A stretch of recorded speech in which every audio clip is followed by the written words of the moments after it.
Ang Proxima Centauri ang pinakamalapit na bituin sa ating solar system, maliban sa araw. Bahagi ito ng Alpha Centauri star system, kasama ang Alpha Centauri A at Alpha Centauri B. Isa itong pulang dwarf, na mas maliit, mas malamig, at mas mahina ang liwanag kaysa araw. Ang temperatura nito ay nasa 3042 degrees Celsius, samantalang ang araw ay nasa 5500 degrees C. Dahil mahina ang liwanag nito, hindi ito nakikita ng ating mata mula sa daigdig.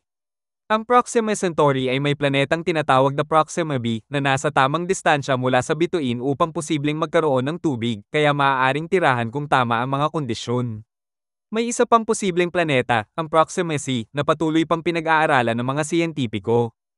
Ang bituin na ito ay isang flare star, ibig sabihin ay paminsan-minsan itong nagpapalabas ng malalakas na radiation na maaaring makaapekto sa mga planetang malapit dito. Kahit ito ang pinakamalapit na bituin, aabutin pa rin ng mahigit 4 na taon para marating ito kung bibiyahe sa bilis ng liwanag. Sa bilis ng kasalukuyang spacecraft, maaaring umabot ng libu-libong taon ang paglalakbay.